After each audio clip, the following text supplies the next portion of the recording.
Jadi pertahanan keamanan adalah sangat penting bagi suatu negara. Kekayaan suatu bangsa kalau nggak dijaga oleh suatu kekuatan pertahanan yang kuat, tidak mungkin. Kita ingat adagium dari Thucydides, ahli sejarah Yunani, 2500 tahun yang lalu, mengatakan bahwa the strong will do what they can, and the weak suffer what they must.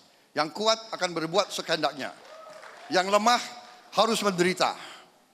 Karena itu saya menilai pertahanan Indonesia terlalu lemah. Jauh dari yang diharapkan. Kenapa? Karena kita tidak punya uang. Karena itu kita harus menjaga keuangan kita. Kemana keuangan kita? Keuangan kita, kekayaan kita, harta kita tidak tinggal di Indonesia. Karena itu kita lemah. Mau kita diplomasi apa? Ini duta besar di sini. Your Excellencies, welcome. Apakah kita sadar bahwa sebenarnya kita diejek? Dia senyum di depan kita, tapi we have nothing, we have no power. Menteri Pertahanan dulu, Pak Yuwono Sudarsono mengatakan kepada saya, I'm not the Indonesian Minister of Defense. I'm the Indonesian Defenseless Minister. Jadi, bagi saya, kita harus tingkatkan, pertama adalah anggaran pertahanan, tapi untuk itu kita harus membuat sistem, hentikan kebocoran, kurangi korupsi, rubah sistem sehingga kekayaan Indonesia tidak mengalir ke luar negeri. Ini masalah inti. Terima kasih. Kami mohon tenang. Baik, selanjutnya kesempatan berikutnya saya berikan kepada Capres nomor urut 01, Bapak Joko Widodo. Waktunya sama Bapak untuk menjawab 2 menit dan dimulai ketika Bapak berbicara. Silakan Bapak. Penting sekali yang namanya gelar pasukan yang terintegrasi. Artinya kita tidak Jawa sentris. Oleh sebab itu sudah saya perintahkan kepada Menhan dan Panglima untuk membangun Divisi 3 yang telah mulai ini bekerja.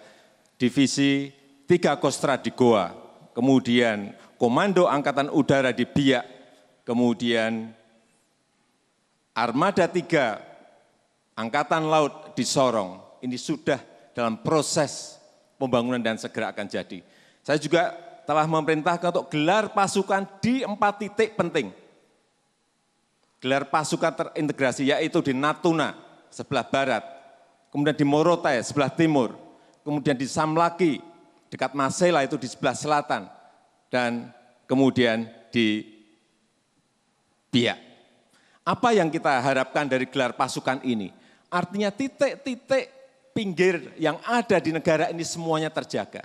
Dan juga perlu saya sampaikan bahwa yang namanya radar maritim kita, radar udara kita ini sudah menguasai seluruh wilayah kita 100%.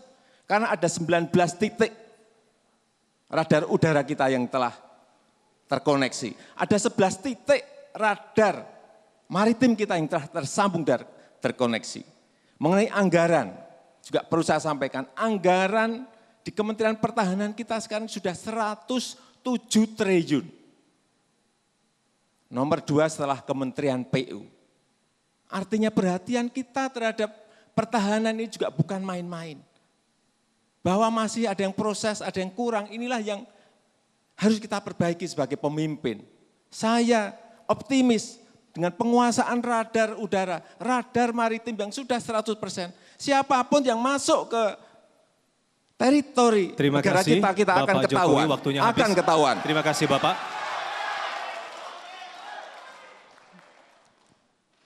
Baik, kita akan lanjutkan untuk Capres nomor urut 02. Silahkan menanggapi jawaban dari Capres 01 Bapak Joko Widodo. Waktunya 1,5 menit Bapak, silahkan.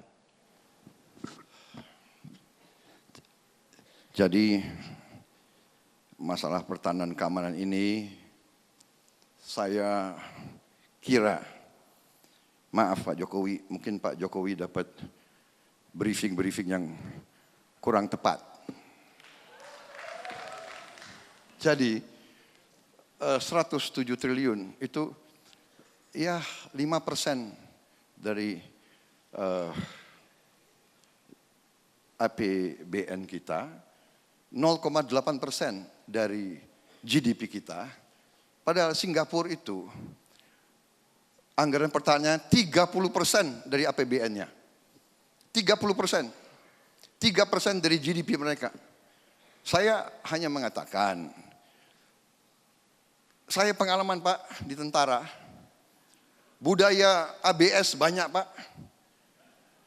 Kalau ketemu Panglima, siap Pak, aman semua Pak, terkendali Pak, radar cukup Pak.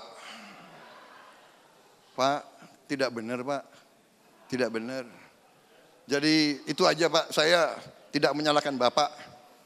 Ini budaya Indonesia, ABS, iya ABS. Jadi mohon kita kaji, pertahanan sangat penting. Kita tidak mau mengancam siapapun, tapi kita lemah Pak. Mungkin Menteri Terima Bapak kasih Bapak Prabowo Subianto. sudah Waktunya beritahu nggak sudah berapa habis, Bapak. peluru, Terima berapa kasih, hari Bapak. peluru kita perang. Sekali lagi cukup, waktunya habis. Terima kasih, baik.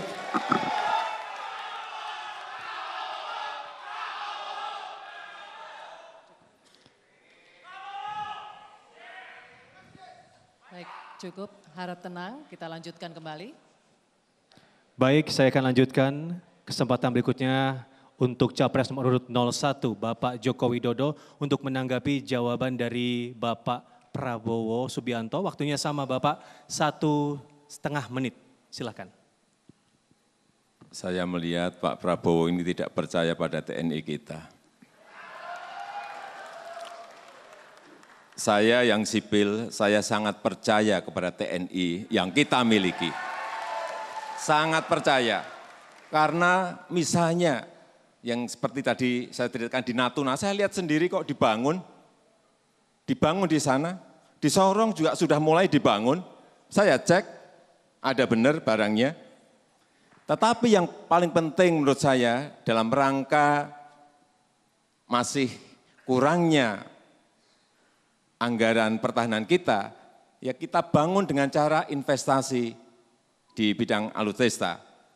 Jangan belanja tapi investasi. Apa itu?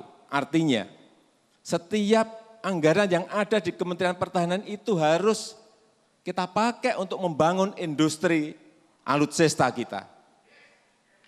Baik berupa tank, kita telah memiliki tank Harimau. Kita juga telah memiliki kapal selam hasil kerjasama kita dengan negara lain yang namanya kapal selam Dadali. Karena kita belum siap untuk mengerjakan itu. Kalau investasi di bidang pertahanan ini terus kita lakukan. Saya yakin kita akan memiliki alutsista yang baik, tapi kita juga memiliki teknologi, menguasai teknologi dan bisa transfer of knowledge dari yang sudah memiliki Terima teknologi kasih Bapak Joko Widodo, waktunya sudah habis. Baik, kami mohon tenang, Bapak-Bapak, Ibu-Ibu. Kita lanjutkan kembali, kami mohon tenang. Terima kasih. Baik, terima kasih. Sekarang kita akan lanjutkan setelah 3 tema dijawab oleh para kandidat. Saat ini kita akan menuju ke tema keempat atau tema terakhir, yaitu tema hubungan internasional. Saya akan ambil amplopnya, Bapak-Bapak. Di tangan saya ada amplop hubungan internasional yang bertuliskan huruf C. Ini berdasarkan undian sebelumnya. Dan saya ingatkan sekali lagi bahwa waktu menjawab masing-masing 2 menit dan tugas moderator hanya membacakan pertanyaan saja dan akan mengingatkan jika waktunya masih ada ataupun waktunya sudah habis. Kita akan buka. Dan ini masih disegel, kita lihat.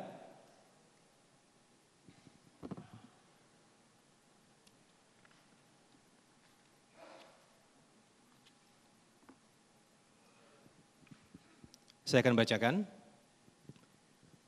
Diplomasi internasional mengandung dimensi kerjasama sekaligus persaingan. Keberhasilan dalam diplomasi internasional tergantung pada kemampuan negara menawarkan keunggulannya kepada negara-negara lain. Keunggulan tersebut bisa dalam bentuk kebudayaan, ekonomi, pertahanan, dan gagasan solutif. Indonesia memiliki potensi keunggulan untuk ditawarkan dalam diplomasi internasional. Pertanyaannya, menurut Bapak, apa keunggulan bangsa Indonesia yang akan ditawarkan dalam diplomasi internasional dan bagaimana strategi untuk mewujudkannya? Baik, kesempatan pertama saya berikan untuk calon presiden nomor urut 01, Bapak Joko Widodo untuk menjawab. Waktunya 2 menit, silakan Bapak.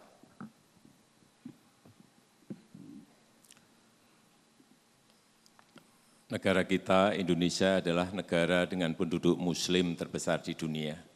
Saya kira itulah kekuatan diplomasi kita di dalam forum-forum internasional. Oleh sebab itu, di dalam forum-forum internasional selalu saya sampaikan di awal bahwa Indonesia adalah negara dengan penduduk muslim terbesar di dunia. Karena banyak negara lain yang belum tahu mengenai posisi kita seperti itu. Dengan diplomasi ini, kita sekarang ini diberikan kepercayaan untuk menyelesaikan banyak hal yang berkaitan dengan konflik, dengan perang yang ada di negara-negara lain. Saya berikan contoh misalnya di Rakhine State, kita diminta oleh UN untuk menengahi proses-proses kembalinya para pengungsi dari Kogbasar menuju ke Rakhine State kembali.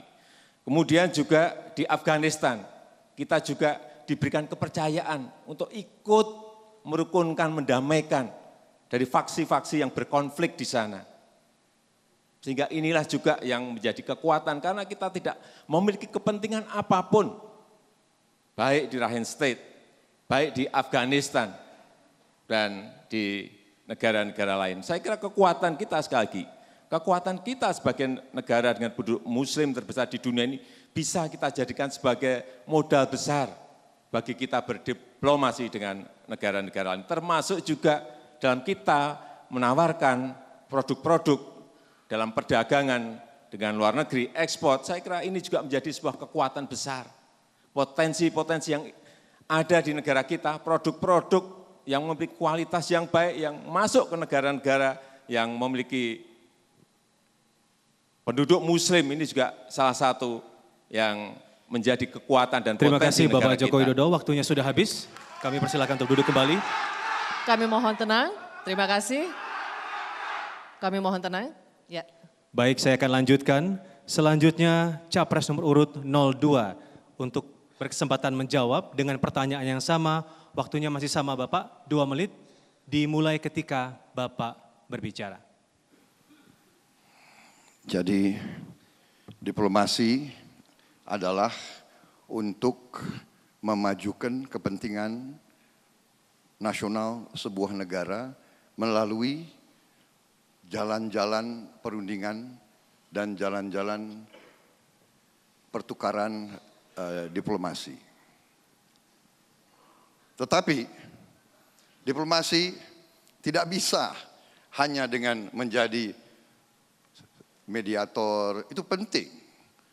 Tetapi ujungnya diplomasi itu harus merupakan bagian dari upaya mempertahankan kepentingan nasional inti sebuah negara. Dan untuk itu diplomasi hanya bisa dan harus di backup oleh kekuatan. Kalau negara kita tidak kuat, dia senyum sama kita. Memang tugasnya diplomat. Sebuah diplomat dibayar untuk menjadi orang baik.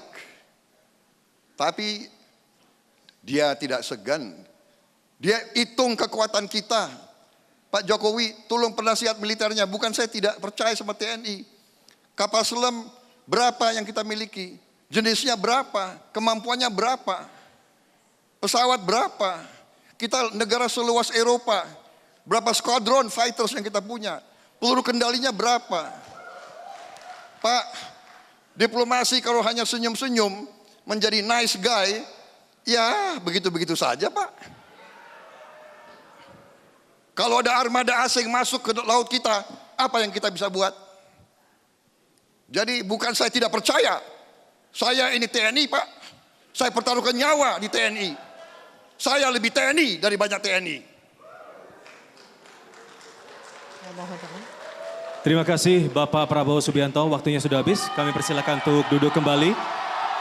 Kami mohon tenang, pendukung 02, kami mohon tenang. Kami mohon tenang agar dapat kita lanjutkan kembali, kami mohon tenang. Ya cukup Bapak Ibu, bisa kita lanjutkan kembali. Baik, saya akan Baik. lanjutkan kembali. Terima kasih. Baik, selanjutnya saya beri kesempatan untuk menanggapi kepada Capres nomor urut 01 Bapak Joko Widodo. Waktunya 1,5 menit Bapak dan akan dimulai ketika Bapak berbicara. Silakan Bapak. Ya, yang namanya diplomasi keluar negeri memang yang pertama adalah kepentingan nasional kita yang harus dinomorsatukan. Kepentingan nasional kita yang tetap harus dinomorsatukan.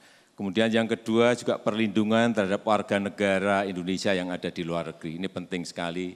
Kemudian diplomasi yang ketiga adalah bagaimana kita bisa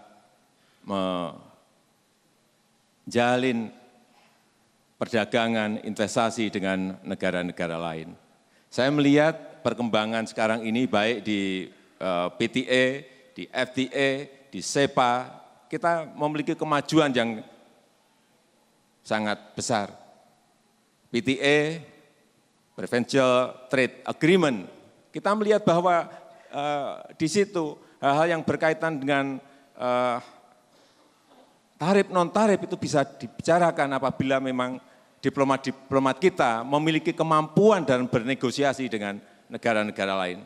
Kemudian juga yang berkaitan dengan FTA, Free Trade Agreement, yang berkaitan dengan tarif dan perdagangan, kita juga memiliki diplomat-diplomat yang sangat pintar dan menyelesaikan masalah-masalah yang berkaitan dengan perjanjian itu. Dan SEPA dan skop yang lebih luas untuk investasi dan perdagangan, kita juga telah bertanda tangan dengan Australia dengan catatan produk-produk kita nanti bisa masuk ke sana dengan Baik, tarif terima kasih Bapak Joko Widodo. lebih Waktunya rendah. sudah habis Terima untuk kasih. menanggapi. Silakan duduk kembali. Terima kasih. Cukup. Cukup Bapak Ibu, kita lanjutkan kembali. Mohon tenang. Terima kasih. Baik, saya akan lanjutkan kepada Capres nomor urut 02 untuk menanggapi. Waktunya masih sama Bapak, 1,5 menit dan dimulai ketika Bapak berbicara. Silakan Bapak Prabowo Subianto. Iya, jadi kembali bagi saya realita bahwa hubungan antara negara tentunya tiap negara harus mempertahankan kepentingan nasionalnya dan ada yang disebut the core national interest. Jadi kepentingan nasional yang inti. Masalahnya Pak Jokowi, saya ini memang profesi saya, bidang saya adalah pertahanan keamanan. Saya pelajari ilmu perang, ribuan tahun, sejarah perang saya pelajari. Teknologi saya masih kuasai Pak, saya tahu jarak-jarak peluru kendali masih saya tahu. Jadi saya mohon Pak, ini bukan menyalahkan, tapi saya berpendapat kekuatan pertahanan kita sangat rapuh dan lemah. Bukan salah Bapak, salah nggak tahu saya. Elit, ya, yang ketawa. Kenapa kalian ketawa? Pertahanan Indonesia rapuh, kalian ketawa. Lucu ya? Kok lucu? Jadi, saya berpendapat kita tidak bisa mempertahankan core national interest kita. Kalau ada negara asing kirim pasukan hari ini ke salah satu wilayah kita, saya kira kita berada dalam posisi yang sangat lemah. Jadi ini yang saya mohon perhatian. Baik, terima kasih Bapak Prabowo Subianto. Waktunya sudah silakan habis. ketawa kalau negara Cukup kita Bapak, lemah. waktunya Silakan. sudah habis. Terima kasih, silakan duduk kembali. Mohon tenang. Mohon tenang para Baik. pendukung. Debat uji panelis sudah selesai, boleh kita berikan apresiasi untuk kedua kandidat yang sudah berhasil menjawab pertanyaan dari panelis untuk keempat tema di malam hari ini. Boleh Bapak Ibu memberikan apresiasinya karena sudah selesai untuk uji panelis. Silakan memberikan apresiasinya. Baik, cukup. Kita akan lanjutkan kembali. Terima kasih. Saya lanjutkan kembali. Baik, hadirin dan juga pemirsa, uji panelis di segmen ini sudah selesai namun debat belum selesai. Di segmen berikutnya akan ada rekan saya Retno Pinasti dan 2 kandidat masih akan bertanya, menjawab dan saling menanggapi dalam debat terbuka. Tetaplah bersama kami di debat keempat Capres Pemilu 2019.